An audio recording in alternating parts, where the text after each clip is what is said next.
Tonight we're featuring Ametrine. 14 jokes. Amylite under the microscope cam. Hole saw on why'd I buy that? 1 minute worth of chess, and more funny than you can shake a stick at.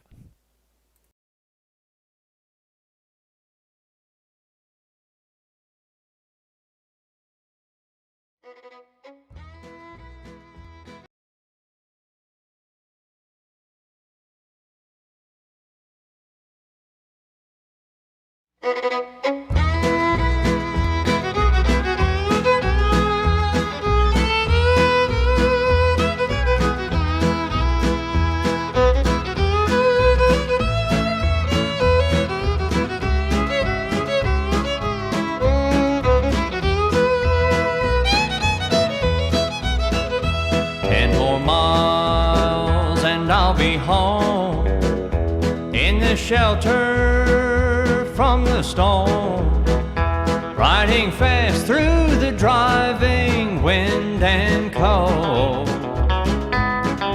10 more miles and I'll be home. 8 more miles I'll walk alone. My pony is dead and gone. He's buried deep in the blinding snow. 8 more miles I'll walk alone.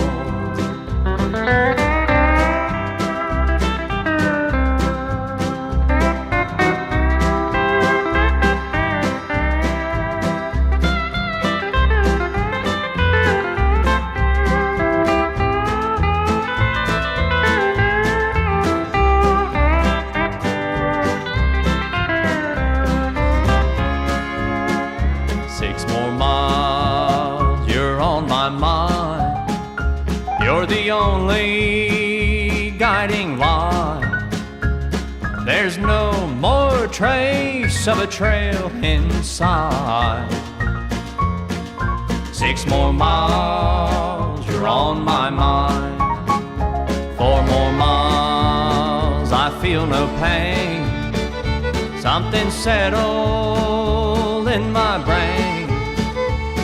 I'm numb to the cold and freezing rain. 4 more miles, I feel no pain.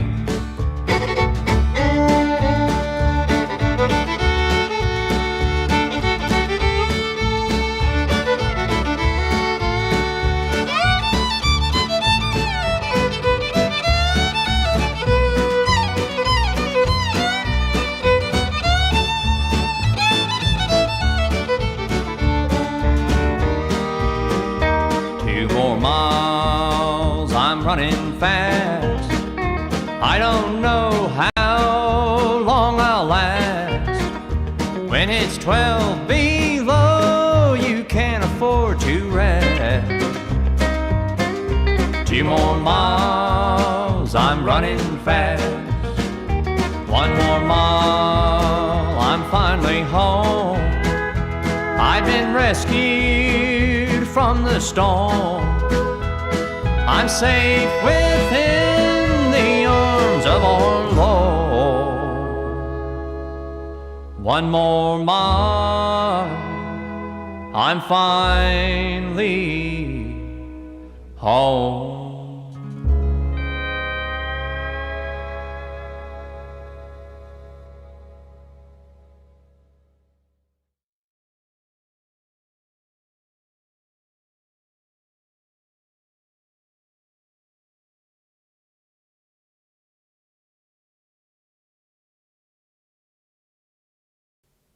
Where do fish go for an operation? To see the sturgeon. Let's start the show.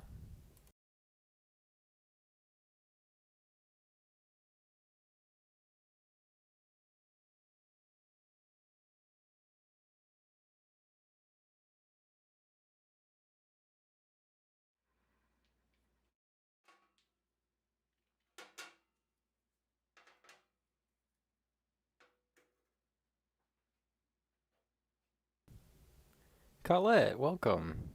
You're Nicole. Good to see you. How's it going? We have rose quartz, champagne quartz, my loafers on display. They're isotoners. They're called hoodbacks. They have that tiny little lip on the back. It's just enough. It's perfect. You slip them on, slip them off. They're great. Mostly my socks hold them in place.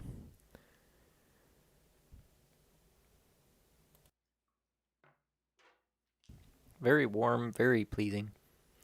I'm thinking that the stone that we're cutting is in one of these two pieces of ametrine. This is old footage. This is an old stone. I tried to cut a piece of green apatite for this evening. Didn't quite work out. And I'll show you a little bit more of that on the microscope cam. Welcome, and thanks for stopping by. Cheers.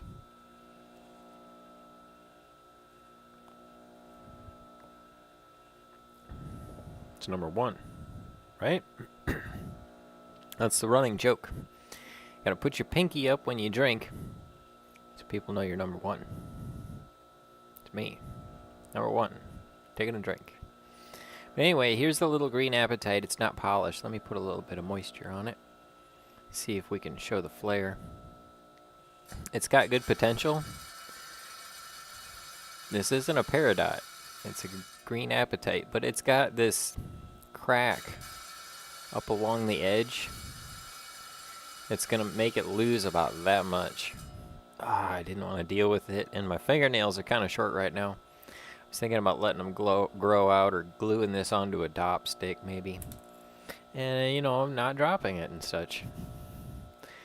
And then I also tried to cut a piece of aquamarine. That didn't work out either. I'll show that on the microscope cam. It's starting to work out. See, you can see the little white line there.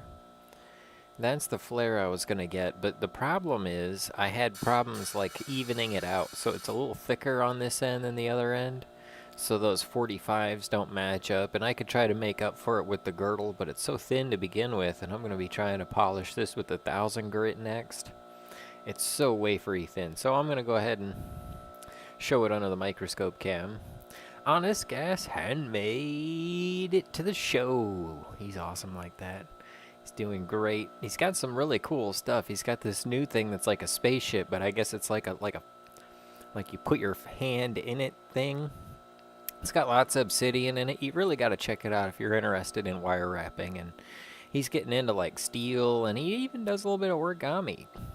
And Crystal Shaman made it. Hiya! Whoopsh. Nice. We gotta get that high five. Wait, that's what I need. I need a co-host bot for the audio part, and then I also need a high five bot. Wouldn't that be great? Every time I'm like high five, and then the high five bot goes up, and it's like, well, don't leave me hanging. And then I give it the high five, and it's like, all right, what's up? That'd be great. I think we're onto something here. And that, man, I can't believe how old this video is. Look at that saw blade. Notice how it's got the rim and then it's got the black area. And that rim, all right, so if you get into the shiny part of the rim, it's got the side and then it's got like the extra shiny part. And it's like the silver part has like a line in it. That's because, oh, see how, yeah, you can see how thick. So thick. See, it's taking out giant chips. Oh, it's annoying. Losing giant chips, putting giant vibrations in that stone. That's why I got a thin rim gem blade, and it's like a third of the thickness. Slices through like butter, doesn't take out them giant chips, leaves the stone intact. Yes, do a high five bot. Crystal, I've been going around and around about making a voice activation unit for my car. So I put in a remote start, right? And you know, I do a lot of remote starts. That's something I actually did. That's another topic. And the one that I have has 4 option wires. So like, let's say I push the trunk button. There's a wire that goes out to the trunk button. Or let's say I push, one time I had a separate garage. So I got the house, you know, you're looking out the window of the house through all the snow, and the garage is out there. And you've got to go out there, put your key in the side door, unlock the side door, pull your key out and jiggle it and get it out. Turn the switch on so you can see, and then push the button to open the big door, and then you close the door, and then you turn the light back off. You go and you start your car, and then you got to go back inside.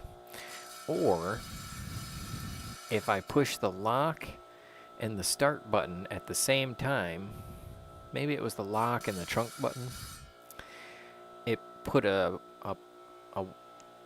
signal out on a wire, a pulse of electricity out on a wire, and I hooked that up to my garage door opener. So standing in the kitchen, I could take my key fob and open the garage door and then start the car, and it would, you know, let all the exhaust out. I didn't even have to deal with the side door. I didn't lay a finger on it after I did that modification. So now I'm kind of thinking, what if, you know, those Raspberry Pis are really popular right now, right? And you can program them to accept a voice command and then output a signal. So I could be like, open garage door, and it would open the garage door. I think that's a great idea. The question is, how cheesy do I want to get with it?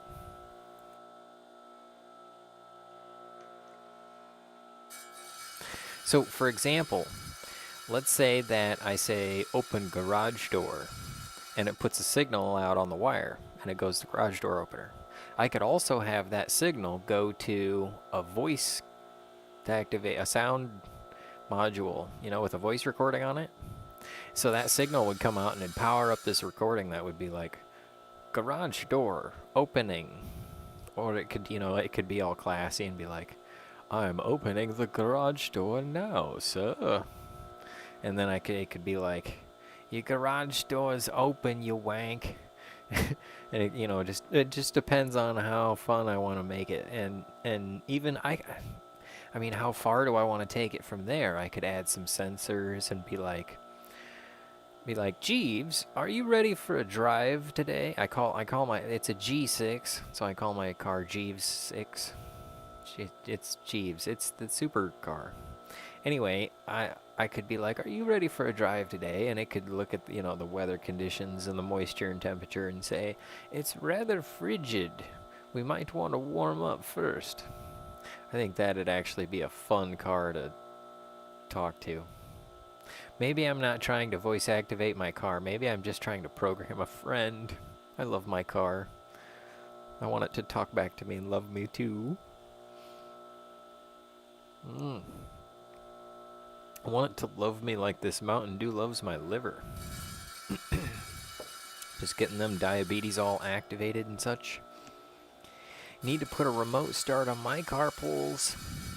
Oh, no problem, Crystal. Actually, what kind of car do you have? I can talk to you about it. Brilliant. It's absolutely, I was thinking that is a great idea. That's about as great as the idea of putting bacon around a chicken nugget. Yeah. Oh, I remember. Okay, so the bacon wrapped chicken nugget was a pretty good idea, but I was thinking, as you mentioned that, I'm trying to think, what was the idea I had the other day that was absolute, undeniable genius? Absolute genius. And you all have thought of it. It's so great. Here's what was going on. So I had a bowl of some taco salad, and the bacon was on the side. And I got down to where the taco salad was gone. And here's the genius. I used the bacon to wipe out the taco of the bowl. That was just absolutely brilliant. I'm so proud of that, I had to tell you all on the live stream. Ghost, welcome to the show. How's it going? And I said, oh, it's a Monty 01 SS. Really? You got the SS. That's nice. Isn't that the supercharged 3.8, or does that have the V8 in it? That's a nice car. And we need to get to the next video. Hey, Lost Art's here. How's it going, Lost Art? I thought you got lost, man. No, I'm kidding. Uh, it's been so long. How you doing? Good to see you. Your very own Jeeves. My very own robot to talk back to me. And I could be like, "Hey, who programmed you to be that way?" You did. Taco bacon wiper. Ooh. We're talking about cars, and so I was like, a taco bacon windshield wiper. Then you could eat it and use it to keep the water off your windshield. That's an interesting concept. A V6. Okay, yeah, man, the Monte Carlos are cool. Okay, that's the stock car. That's like, the car that they use in the stock cars to race. Okay, so an '01 Monte. Let's see what I can find out on commando alarms. Commando alarm. Commando alarms.com. Commando car alarms. And if we go over to the videos that I'm supposed to be playing so that you can see the gemstone portion of the show. Okay, so here's the piece of ametrine that we got into as I started shaping it. Once I had decided how to finish it out, this is what we got into. And this basically turned into what you see up in the corner.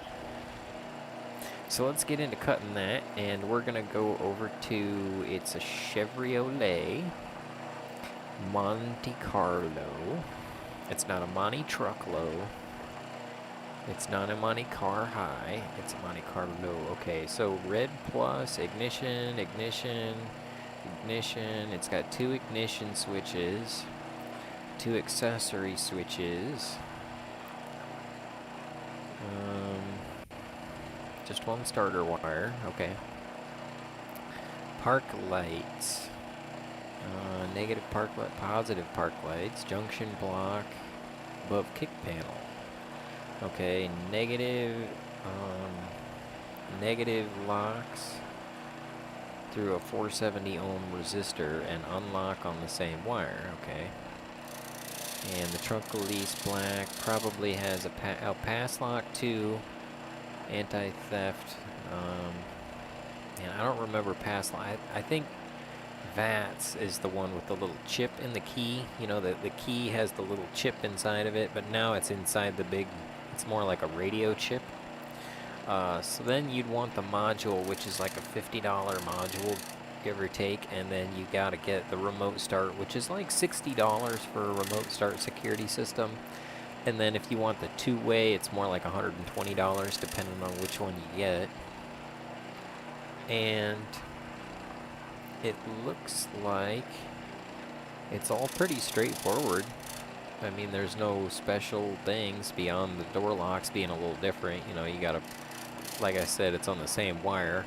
It's a negative unlock, and then you gotta switch the lock over to a relay that goes through a 470 ohm resistor. You might not have to use the relay though. That's kind of cool part. So anyway, it's totally possible. I think you can do it. Remote starts are fun. So here's what you got with a remote start, right? Okay, so with a remote start, you got your key inside the cylinder, right? That's what you start your car with. So the key, think of it like not a key, but like a knob on a stereo system. And it's not like the dial where you can dial it in, but it's one of the knobs where it's like click, click, click, click, click, click, click, and you can select it, right? So what you're doing, and literally inside of the key barrel, is there are pieces of metal. And like usually there's one and it goes across this weird looking thing, but it's easier to, if you think of the pieces of metal and then there's other pieces of metal, and depending on where you turn it, depends on which ones of them connect and back. And so depending on how you turn your key depends on which of these wires are powered. And so you've got your ignition wires, your accessory, and your starter. You got to power up the starter, right? But it only powers up the starter for that little bit. So that wire is only powered for a short time when it's in the last position. So you're down there and you poke this wire, and if the wire only powers up when you're forward, that's the starter wire, most likely. I mean, you never had it not be the starter wire. And it's, you know, the other two wires are your ignition and accessory. Sometimes you got two of them, so you read about that. But anyway, the ignition, it powers up like your fuel pump. You need the fuel pump. Your accessory powers up like your heater and the radio. And so when you're starting the car, when you go all the way forward to start, it powers down the radio and stuff. And then that way, when it's trying to crank over in the cold, it's not spending extra power on the radio and extra things it doesn't need. But it does spend power on the fuel pump, the ignition coils, the body control module computer, that kind of stuff. So it's possible to take a module, the thing, you know, the radio comes in and so you put that down there and you power it up, and then it comes up and you turn the key to power these wires. So you just hook up the module's wires to those wires, and then when you push the key, fob, the little fob, it goes beep beep and comes through the antenna and goes and then powers them up. And that's how you put a remote start in. Now there's a couple other things. You want to hook up the light wire, you know, if you want the lights to come on, that kind of stuff. But you don't need that. You don't need to hook up the locks for the remote start to work. Motor in there sideways, kinda not so much fun for people to work on. Oh, okay. Really? Sideways? I thought that must be a front wheel drive. I figured it was a rear wheel drive car. I thought the Monties were all rear wheel drive. And for some reason, we're getting into lemon citrine. I don't know why, but apparently we've switched over to this big piece of lemon citrine. Technically challenged about 5 sentences back. Well, you know, 4 or 5 sentences, 10 sentences. It's all just, you know, taking a little bit at a time. Plus, I am so grateful, Crystal, because that gave me like totally 5 sentences worth of content on this show. Not 5 good sentences, but they were sentences. It gave me something to talk about.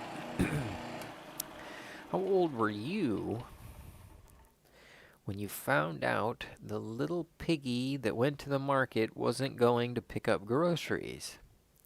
He was going to pick up roast beef, right? He went to get the roast beef. He went all the way home and had roast beef. Roast beef's delicious. You wipe your bowl out with it like bacon. Sideways front wheel drive, scary on the snow. Oh, okay. Front wheel drive. So actually, front wheel drive's decent, you know, but I mean it can be. Rear wheel drive's really hard to control on the snow because you're not able to pull yourself, so you're just kind of at the will of your front wheel's traction. But I gotta say, if you've got a car with the handheld e-brake, it's kind of fun in the snow because then you can slide around corners and such. I see people do that, and I'm like, oh no, they're sliding out, but actually, you know, they're getting on it and just kind of having fun. It's hilarious. I remember there was this one girl that I was hanging out with, and I was riding in her car, and it's like super snowy out. Very, very snowy. Oh, we need to make this gem a feature. But we just had lemon citrine a couple weeks ago, so I didn't want to feature it. So we'll actually make this gem a feature sometime down the road a little ways. Hopefully I have the earlier video of it. Well, there we go. Okay, we're back to the gem at hand. Somewhere. Yeah, there we go. Okay. So anyway, I'm driving with this gal, and we're going down this little, you know, back road, and we're getting ready to come up to a long road, you know, and it's like you can't go straight. You gotta stop and turn, and we're coming up to the stop, and like it's so snowy out, and I'm just this passenger in the seat, and we start sliding sideways, and I'm like, oh man, and I put my hands on the dash, and I'm like, are we sliding out into the ditch? And I look over, and she's just smiling and having fun, and she's got her hand on the e-brake, and she's like spinning the tires and turning the wheel, and we didn't slide out. She was in control. She was just having fun, and like, oh, okay, You got this under control. I get it. Okay. I was like, oh man, I can't control this car. I'm not driving. And so that's kind of, maybe it's because I'm always used to driving my car or the car or wherever I go. I do better with rear wheel. Just do somehow. Are you used to trucks or like station wagons or like muscle cars, big old back tires and little cookie cutter wheels on the front? That kind of stuff. Let's see. Okay, so that is pretty much the gem of the week right there. That's Ametrine. It's pretty much a nice clean piece. I really wanted to have something fresh like some of this green apatite or some of the aquamarine, but I got another piece of aquamarine I couldn't decide on. And then there's this piece of aquamarine. I think there's enough volume in here, but it's still pretty rough. I'm not sure how to finish it out. And I think there's a crack in it. I'm kind of wondering about that. Plus there's this rose quartz, right? And next week we need to get the rose quartz so that next week we can go ahead and feature it for Valentine's Day, right? That makes sense. Forgot to mention earlier, I got all the new cabinets. Okay. Great. Right, the cabinets came in.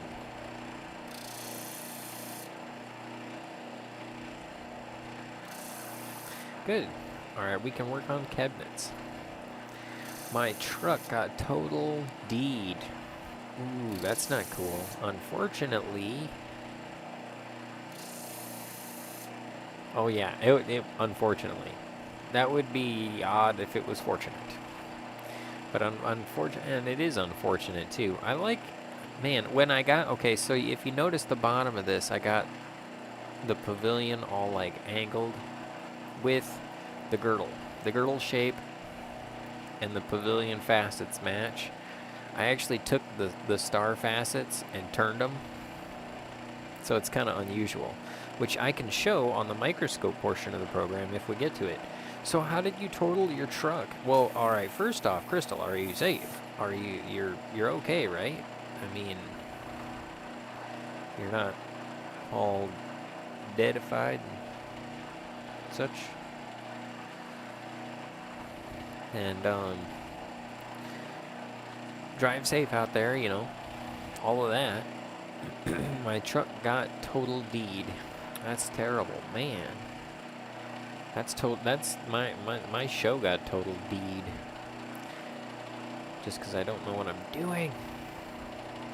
Microscope portion, camera on. There we go. I plugged the camera in early so it would be charging. Kind of get it functioning there. Okay, so that's not focused at all.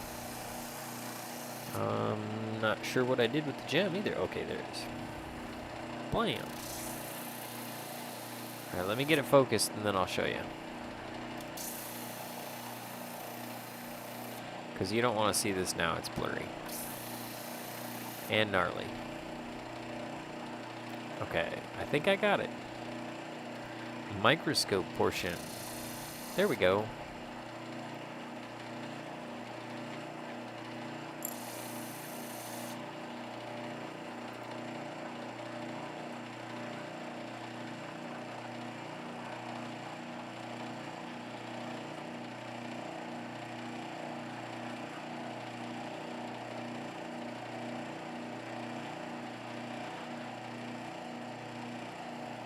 Okay, so this piece has a lot of dusty things on it, apparently. But, okay, notice the triangles here, because I turned the girdle a little bit. And kind of turned it on the face a little. But I also kept a little bit of the original. It's not perfect, but I kind of went for it. Uh-oh, I must have hit something with it. I don't think we featured that gem, actually. We need to feature that one. We do need to make that a feature. Oh, it's got a little chip in the back of it, too. But that's That's what you get when you work with it by hand. They all kind of have a little flaw in them. They kind of show that I've been doing this by hand.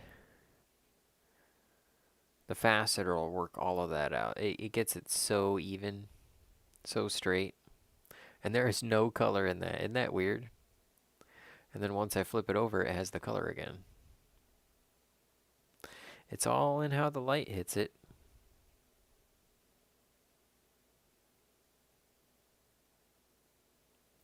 Which is a prime example of those pavilion facets. Those two are at the perfect angle that they flare out at the when you look at the middle of it. They really give a good flicker. And I'll show you the angle of that so you can see about what the angle is. See if we can line it up. I think it's a perfect 90. Just about. Like 45 degrees and 45 degrees from the table. Somewhere in there. And that is this week's Stone of the Week, Ametrine. I wanted to show you something else unique on the microscope portion. As long as we got it fired up, we might as well go through some of the, interesting museum quality pieces that I mean, they're not necessarily museum quality, but they're the best thing I got. And this is something I'm not really going to facet. It's called an amylite. Notice it has that iridescence and the dendrites, the dendritic formations.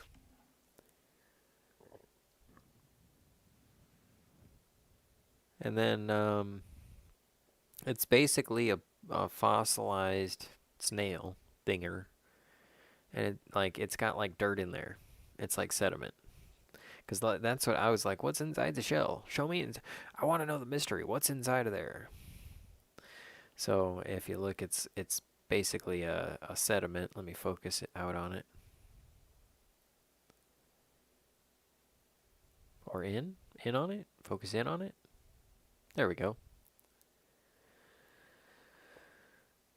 Yeah, I think like Colette was asking about, we need to get the better microscope cam.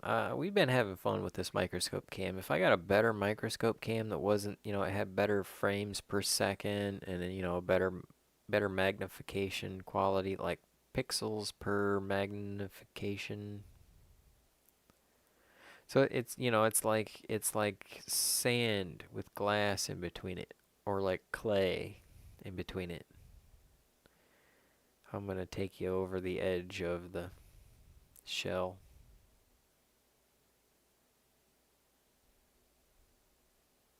And there's the flickers.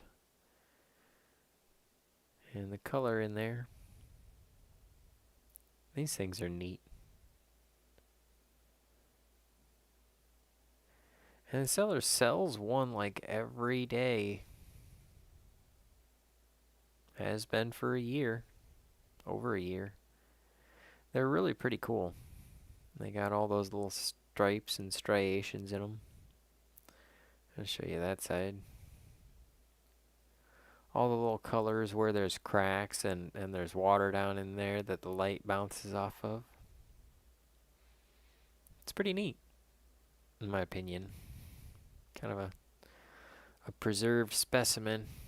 So let's look at this core, shall we? Why not? Looks like more sediment wrapped in the core there. I'm not sure what that white spot is. Oh, it's got depth to it. Look at that. That part must have washed out. And then there's that side too, which is kind of the same. There's like a depth to it. It's got like some other minerals in the center. But that shell's tough. It's kind of neat. I'm not sure. I gotta look up a little bit more about these. I'm not sure if they were preserved like in a landslide, or just like wherever they were. Maybe it was like an ice formation or something preserved them and kept them in such great shape. I thought that would make a neat little addition to the microscope portion of the program. I hope you all enjoyed seeing that. We need to get more of like the rough stone for the microscope portion so I can show you all the different pieces, but I don't. No, all I have is like some of this stuff. It's this is more Ametrine. It's well, hopefully I can feature this one. It's basically like a big wrist pendant thing. Well, that's what I call it, the wrist pendant. But it's, a big triangle. I was thinking about giving it away on the next 20 Tuesday because it's so cool. But I gave away Ametrine on the last 20 Tuesday, so I think I'm going to give away something else. Let me put it away properly instead of just throwing it in there. Shnikes! So now let's try the new portion of the program. Why'd I buy that? Let's see if I can also roll a little more gem footage, right? Well, this is sunstone. We're going to actually get into some of this sunstone. I can't wait for that. That's going to be exciting. I need to turn on the stream bot. Connectify. There we go. Okay. Passenger door down to pavement. Couldn't get out. Ooh, no. Fire department. Bust out the windshield. Ouch. I'm sorry. T-boned. Truck went airborne. Yeah. That's the thing about trucks. They're great, but they're so light. They're so lightweight. It's easy to just... Yeah, you gotta be careful, especially in the wintertime. Ammonites are water creatures. Oh, okay. Great. So it was probably frozen or something. Or maybe there was like a mudslide. Watched a guy in a river pulling out huge shells like that. So it must be like a muddy river, and maybe it was like sand. Maybe it was like like a drought. Maybe there was a drought that preserved them. 5 inches across, quite large. Oh yeah, I thought they were so cool, and I haven't really gotten into looking at them. And then I was like, oh, nobody's bidding on this one, so I bid on it, and I snagged it up for like $3. It was really cool. It was like $1.99 and then like $1 something shipping. Which reminds me, we need to get into shaping Colette's obsidian that she sent. She sent me some really big obsidian pieces, and that one that sliced me is almost healed. I can't believe that happened. So anyway, I wanted to show you the portion of the program that we're calling Why'd I Buy That? So, this week I've got something. I wasn't quite sure. I didn't have a picture. I didn't really have time for a picture either at any point when I was in town. So I took a screenshot. I figured I'd talk about hole saws. What do you buy? And why do you buy that? That's what I need, is some kind of an intro for this part. That's something that, it's an intro kind of like with the joke portion of the program, which we're going to get to next. But this part, I wanted, because I want to get to why do I buy things? And so it made me think of these hole saws. So I'm looking for a hole saw. I need to put a hole in something. Gotta buy the saw for it. And I'm looking at all these different hole saws. So which one would you buy? Which of these hole saws would you purchase? I mean, I took a basic look at it, and it's like, oh, look at the colors. They're fancy. The black one looks cool because it looks like hardened steel, but at the same time I'd lose it. So I like the colored ones. The white ones are easy to lose too. I look at like the accessories. I don't really care. They all come with accessories. That's just more stuff that I'll probably lose. As long as it cuts the hole, it cuts the hole. Keep my costs down. What do you give me? So then I see like the Bosch and the Milwaukee and all that, and I see these little slots on the side. I'm thinking, all right, sometimes it's hard to get the thing out of there. The little, when you cut the hole. So this one's got like holes in the back, and I kind of like that idea. That actually looks pretty cool. That looks interesting. But then I see, I see this one compared to the drill. I'm like, oh, that gives me an idea of the size. But they all say about the size, so it ought to be the right size. So that doesn't really matter to me too much. Then I see this spring on here, and I think, well, that could be cool if you're drilling like holes in panels or something. But I'm usually drilling a hole in like a 2x, and That spring's gonna have to go because it's gonna collapse and take up too much space.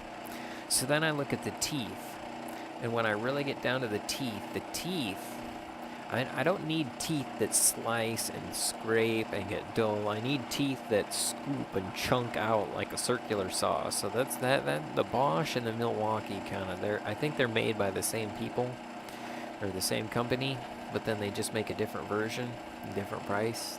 Maybe I'm wrong about that. But anyway, this Milwaukee, the way it's got those big vent slots that let me move the thing out, the core out, I like that. So the Milwaukee sells me, but then I see $27 versus $19, and I'm like, well, how important is this? I ask myself, how many times am I going to use this hole saw? Is it worth the extra money? And do I want to fiddle with it? Like, if I'm drilling like a whole bunch of cores and it's a problem, I'll go with the extra money for the thing. But if I'm just drilling one or two, I'll go with the cheaper one, and maybe I'll go with the Bosch. I don't know. That's basically why I decided to buy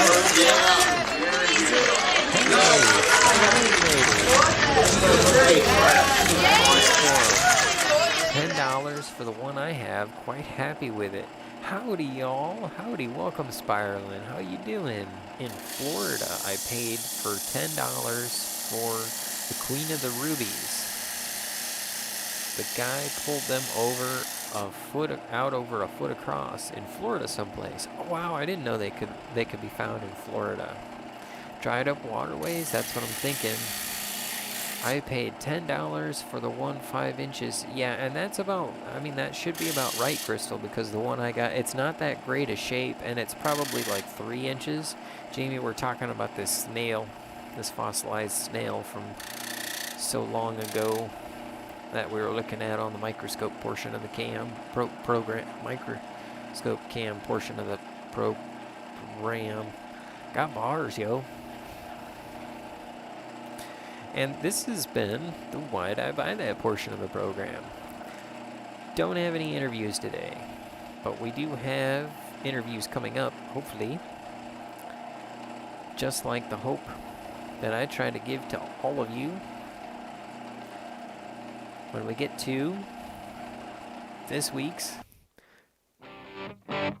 joke portion of the program. Okay, what do I got for you this week? I don't particularly remember, but I'm going to try. If you're feeling down about your ability with electronics, keep trying.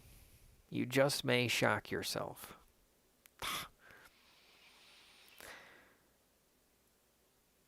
Let's see. Oh, I thought I had another electrical joke, but I guess I don't. I must have told that last week.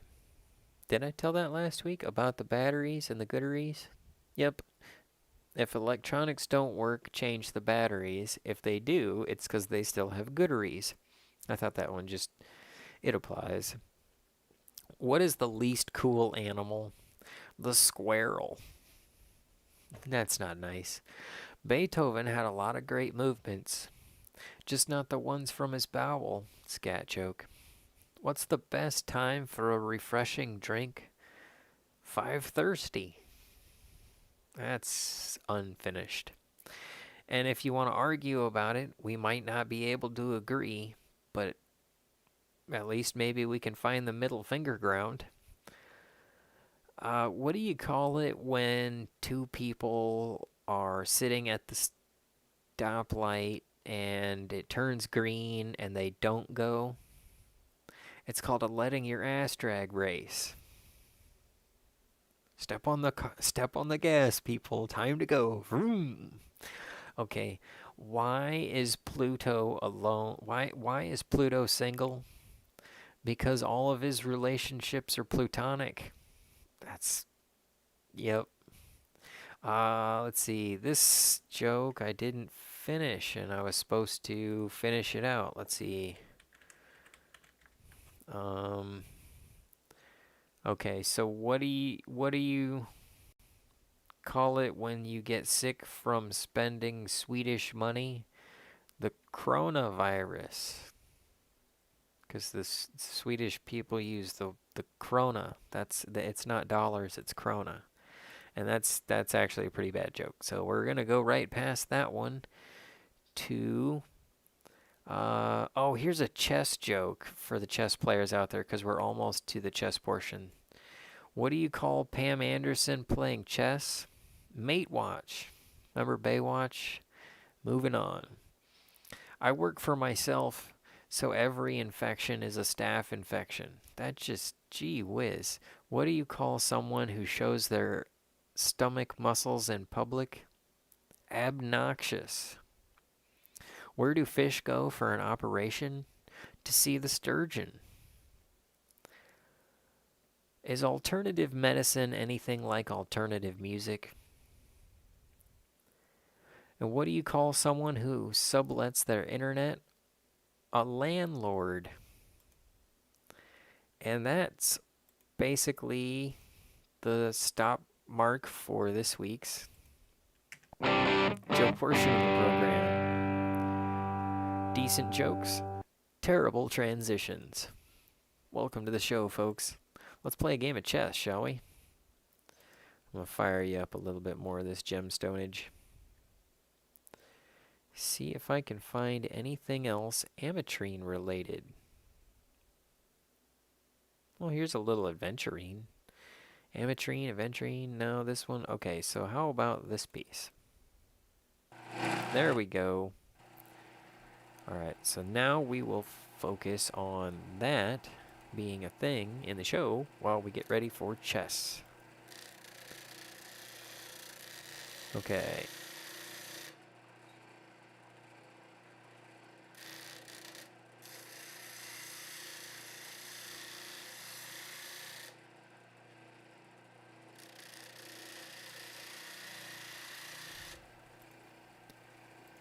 And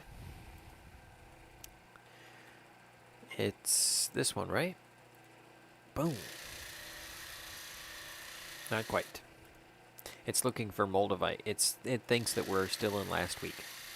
But we're actually in this week where Jacob loses at chess. Again. Like I did last week. And I was doing so good, and then I just did really, really bad. Okay, play a 1 minute game of chess. Play it up. Uh,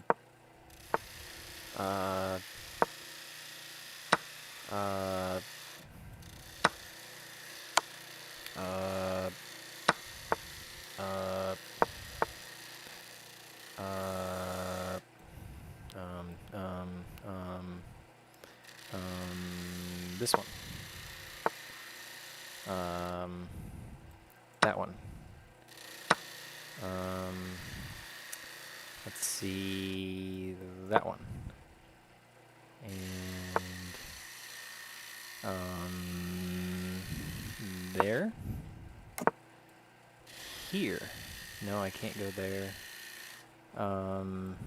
Let's see, there. What's he doing? Moving the knight? Here. Man, I don't know what I'm doing at all. No, I can't do that one. There. Let's see. What am I doing? Taking it. And can't do that one. Aw, lost on time. So close. Thank you, Oscar Roth97. Good job, buddy. Well done. Alright, so we will try again next week on the chess portion of the program. Thank you all for coming by. I hope you have a great week. Let's see what I missed. Wait a minute. We gotta find a way to transition from the chess portion back to the live portion so I can read your comments and say you're all fantastic, glorious jokes. Aw, thank you so much. It's green like Moldavite. Oh, I forgot to show you the green apatite. I'm gonna do that. I'm gonna show you the green apatite next week because I've got this portion to slice off of it, and I might figure out how to do that, but I won't do it before I show it on the cam because I got to cut the the rose quartz for next week. Hopefully, I can get that turned out. I really like showing the Moldavite, but I want to get a better microscope cam to do that with, and hopefully I can do that next week. And I hope, or well, I don't know. It'll probably be a couple of months before we actually get to the microscope cam. I'm trying to shop for a better one, but I don't know. We'll see how that turns out. And I hope you all have a fantastic week. I hope you all have a great week. And I hope I get to. Wait a minute. Where's it at? Okay. I changed over my cards. All right. I hope I get to see you next week and every week at 9 p.m. Eastern. Have a great week, y'all.